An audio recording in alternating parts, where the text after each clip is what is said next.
Soal polemik TNI Jaksa jaga kejaksaan, kita ulas malam hari ini bersama Ketua Komisi Kejaksaan, Pujiono Suwandi. Malam, Pak Puji. Dan ada juga peneliti senior, imparsial Al-Araf. Selamat malam, Mas Al-Araf.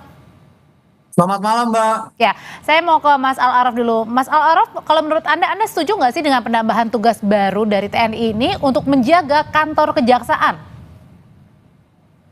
Ya, menurut saya surat telegram Panglima TNI perlu segera dievaluasi oleh Presiden dan DPR karena ini sudah berlebihan dan tidak sejalan dengan undang-undang dan fungsi TNI sebagai alat pertahanan negara, gitu ya. Karena militer hakikatnya dilatih dan dididik untuk kesiapan perang sebagai alat pertahanan negara. Sementara kejaksaan adalah bagian domain penegakan hukum. Konsekuensinya militer seharusnya tidak masuk ke wilayah-wilayah untuk menjaga di kejaksaan. Dan di wilayah kejaksaan sebenarnya masih ada satuan-satuan pengamanan internal kejaksaan yang bisa digunakan untuk pengamanan, tidak perlu menggunakan militer. Ini sesuatu yang tidak proporsional dan tidak sejalan dengan. Jadi bisa dibilang salah kamar, Mas Al-Araf? Apa? Seperti salah kamar begitu dengan menjaga kantor kejaksaan TNI ini? Ya, bukan hanya salah kamar, ini sesuatu yang tidak sejalan dengan hukum gitu.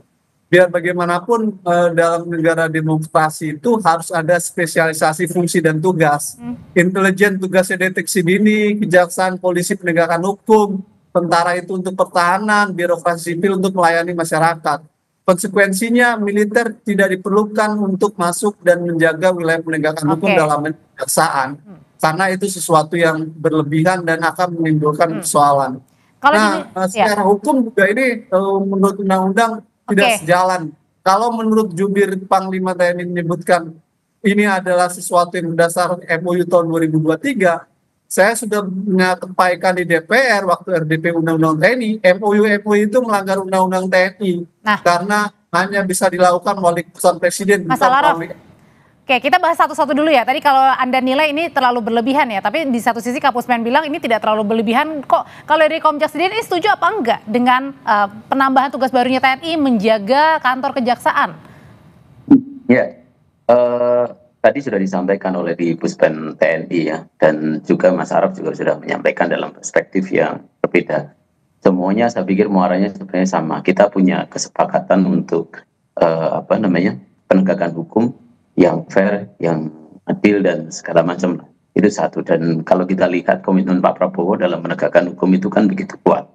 Nah, sebenarnya kehadiran dari TNI itu sebenarnya tidak ada yang dipersoalkan sama kehadiran dalam pengamanan yang lain, karena konteksnya satu, tadi sudah disebut, itu adalah bagian dari pelaksanaan MOU. Yang kedua juga ada PKS dengan Intel, yang tentu dasarnya bukan soal pengamanan kantor, tapi dasarnya adalah karena sejak 2018 itu kan sudah ada Jambit Mil untuk penanganan koneksitas. Dan kalau kita lihat tren penanganan koneksitas itu di kejaksaan, itu adanya Jambit Mil itu semakin tinggi. Penanganan koneksitas itu bukan hanya sekedar menangkap orang sampai kemudian membawa ke pengadilan, bukan hanya sekedar itu, tapi juga kaitannya dengan barang bukti dan segala macam, itu juga nanti yang ditangani oleh kejaksaan. Saya melihatnya pengamanan ini adalah konteksnya sekedar soal karena sudah ada Jambit Mil dan perkara-perkara koneksitas yang semakin banyak, maka urgensi pengamanan itu menjadi sesuatu yang menurut saya penting. Ini termasuk juga dengan pengamanan yang dilakukan tugas barunya untuk TNI dan juga kejaksaan begitu, Pak Puji?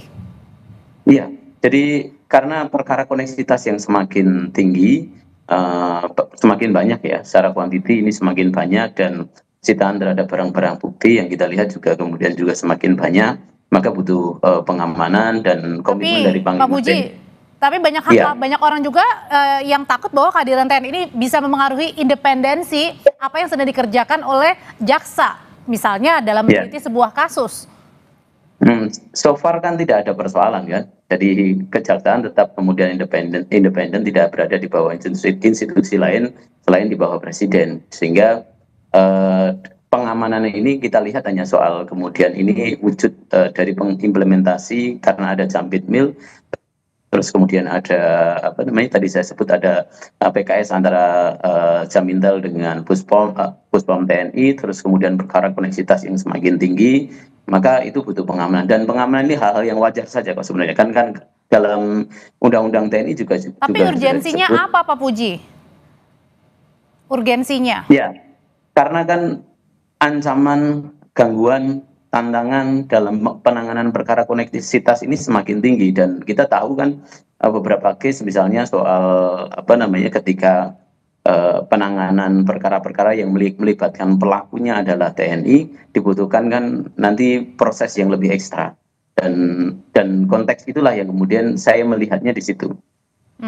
Bukannya malah masuk angin di situ, ada kemungkinan kalau misalnya sejauh ini tidak ada. Jadi justru malah kan kemudian kalau kita lihat arah KUHP ya, kalau arah KUHP ke depan itu kan arahnya kan koneksitas itu langsung ada di single rule system. Jadi langsung ada di bawah peradilan umum, tidak ada lagi nanti militer yang melakukan perbuatan pidana umum itu tidak diadili di peradilan militer, tapi kemudian langsung jadi single rule system, arahnya kan demikian. Nah, ketika kemudian proses penuntutan itu dilakukan oleh dikoordinasikan oleh Jampitmil, tentu kan HGAT-nya dilihatkan mungkin akan besar, sehingga kehadiran teman-teman TNI dalam konteks itu mungkin dipersiapkannya ke arah sana. Oke, sambil dicoba juga saya sebenarnya mau banyak tanya nih ke peneliti senior imparsial Mas Al-Araf, tapi kemudian sambungannya masih kurang baik. Oh, sudah baik. Saya mau coba dulu menyapa kembali Mas Al-Araf. Ya Mbak, halo. Ya, ini sekarang terdengar ya Mas ya? Ya, terdengar saya. Ya. Mas Al-Araf, tadi kata Komjak bilang setuju juga dengan tambahan agar TNI ini menjaga kantor kejaksaan, karena bisa membantu juga misalnya case-case kalau dalam kejaksaan misalnya menangani kasus-kasus tertentu yang melibatkan anggota TNI yang kemudian nanti bisa ada bentuk kerjasamanya seperti itu. Nah, tapi kalau dari Mas Al-Araf sendiri, sebenarnya bentuk kerjasamanya ini ditakutkan juga nggak sih, jangan-jangan nanti bisa mempengaruhi independensi yang sedang dikerjakan oleh para jaksa-jaksa yang salah satunya misalnya menelisik dugaan-dugaan yang dilakukan oleh oknum anggota TNI dalam kasus-kasus tertentu? Ya, saya rasa tugas utama Komisi Kejaksaan itu untuk mengawasi kejaksaan. Oleh karena itu, ya Mas, kita boleh beda pendapat dalam sisi ini, tapi bukan kemudian apa yang terjadi sekarang ini terjadi kesalahan, bukan menyetujui kesalahan ini. Gitu. Kita boleh beda pendapat. Yang kedua, penanganan perkara koneksitas alasan Jampitmil itu sifatnya kasuistik, berbeda dengan penanganan Kejari-Kejati. Jadi dalam Undang-Undang TNI itu fokusnya hanya untuk Jampitmil, Jaksa Muda Pidana Militer. Apa fungsi Jaksa Muda Pidana Militer? Itu untuk penanganan kasus koneksitas. Berbeda dengan surat telegram ini yang konteksnya jauh berbeda dengan persoalan itu gitu. Ini wilayah pengamanan di kejaksaan gitu, yang domainnya nggak ada hubungannya sama isu Jampitmil tadi. Jampitmil itu sifatnya ad hoc dan itu pun menimbulkan kontroversi. Jadi buat saya tidak cukup relevan alasan tentang Jampitmil itu gitu. Yang dikritik oleh masyarakat sipil adalah bahwa surat telegram itu pengerahan kekuatan TNI untuk mengamankan Kejati dan Kejari itu salah, karena dalam konstitusi Indonesia Presiden adalah penguasa tertinggi atas angkatan darat, angkatan laut, dan angkatan udara, sehingga yang memungkinkan pengerahan kekuatan TNI untuk operasi perang atau operasi selain perang, dalam hal ini misalkan dilibatkan mengatasi kejaksaan, itu hanya Presiden. Tidak bisa dengan MOU. Sudah seringkali disampaikan MOU itu melanggar Undang-Undang TNI dan melanggar konstitusi, karena pengerahan kekuatan. Jadi perlu dibatalkan, Mas Al-Araf?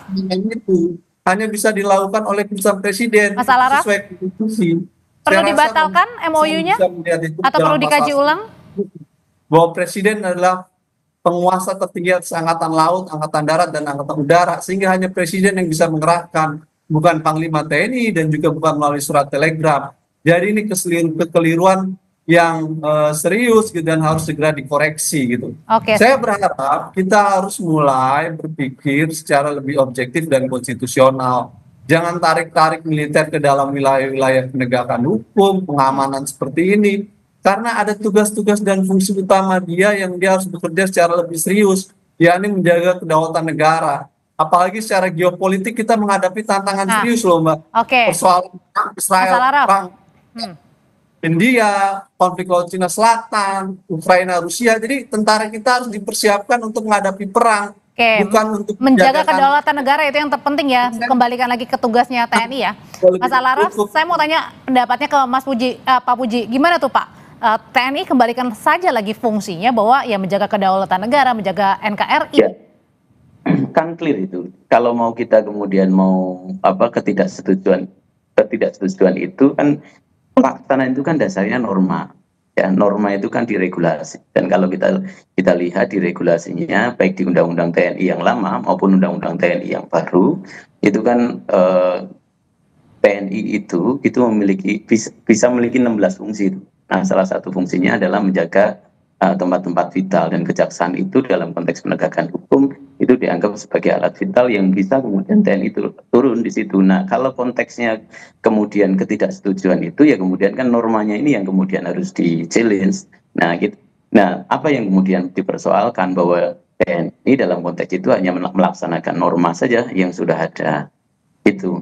Norma dalam Nah, kalau konteks saya sebagai Komisi Kejaksaan tentu melihatnya begini, bahwa dalam penanganan perkara-perkara koneksitas yang semakin banyak dan beberapa laporan yang kemudian kita terima di Komisi Kejaksaan pun bahwa ada kesulitan ketika kemudian menangani persoalan-persoalan koneksitas ini, sehingga kemudian dibutuhkan efek kejut barangkali yang cukup untuk kemudian kejaksaan itu punya power yang cukup ya, dengan dukungan TNI agar perkara koneksitas itu bisa ditangani dengan maksimal dan seefisien mungkin. Apalagi ketika kita kemudian punya dorongan kuat bahwa perkara koneksitas nanti di bawah satu atap di peradilan umum. Berkaitan dengan koneksitas ini, Mas Al-Araf, kalau Mas Al-Araf menduganya atau melihatnya dengan TNI yang membantu menjaga perkara koneksitas ini kantor kejaksaan, Mas Al-Araf ini ya Mbak, perkara koneksitas tidak bisa dijadikan dasar dan alasan untuk pengerahan kekuatan militer menjaga kejaksaan dan kejati-kejari. Saya rasa Komisi Kejaksaan harus bisa memahami persoalan ini, bahwa Jampit Mil punya fungsi untuk penanganan koneksitas itu iya, tetapi bukan berarti mengamankan Kajati dan Kajari dengan mengerahkan kekuatan militer, itu tidak bisa. Kenapa demikian? Karena yang bisa mengerahkan kekuatan TNI itu hanya Presiden, Mas, secara konstitusi. Di dalam pasal 10 konstitusi disebutkan Presiden adalah penguasa tertinggi atas angkatan darat, laut, dan udara. Sehingga pengerahan kekuatan militer untuk perang atau selain perang, dalam hal ini untuk membantu misalkan kejaksaan, itu hanya bisa dilakukan oleh Presiden, bukan melalui MOU. MOU yang TNI itu melanggar konstitusi dan melanggar undang-undang. Ini bukan soal norma, ini soal yang sangat serius, Mas Al-Araf, yang harus dievaluasi justru oleh Presiden dan oleh DPR. Jadi nggak ada hubungannya dengan soal koneksitas, itu soal yang lain, itu soal koneksitas itu. Nah, oleh itu surat telegram ini harus dievaluasi dan harus segera dikoreksi oleh Presiden dan oleh DPR karena dia bertentangan dengan konstitusi.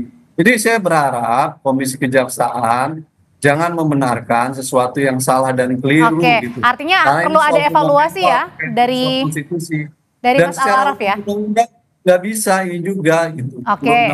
Tidak dimungkinkan. Kalau gitu saya mau ke Mas Puji. Kalau gitu Pak Puji perlu nggak ada evaluasi atau gas terus aja nih dengan tambahan tugas baru TNI ini? Kan dalam konteks PKS yang kita baca ya, tentu ketika saya diundang di sini, kita baca beberapa norma yang tadi juga disampaikan, baik itu Undang-Undang TNI, terus kemudian juga yang turunan dari situ kan kemudian ada peraturan-peraturan terkait.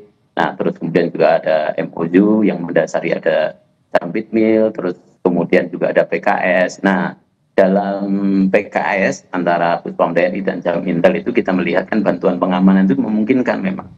Jadi ada kemudian bantuan pengamanan itu, yang bantuan pengamanan itu bisa bersifat izin detail dan bisa bersifat reguler. Nah, kita melihatnya ini izin detail saja, bukan reguler, dan yang kemudian harus kemudian terus menerus gitu. Tapi mesti detail dalam beberapa hal ya nanti baik. kita uji karena memang prepare penanganan koneksitas yang kita lihat memang kita sudah diskusikan itu bahwa sekarang kan di Kejati itu sudah ada speed mill, asisten pidana militer.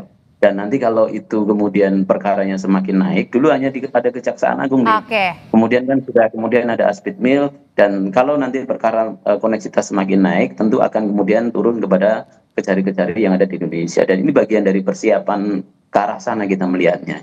Kita melihat bukan soal tadi yang disampaikan oleh Pak Arap. Ya, masukan dari Pak Arap sangat bagus, tentu juga. Sudah kita tangkap, bagian dari Pak Puji. Ya. Terima kasih untuk informasinya Ketua Komisi Kejaksaan Pujiono Suwandi dan peneliti senior imparsial Al Araf. Selamat malam Bapak-Bapak.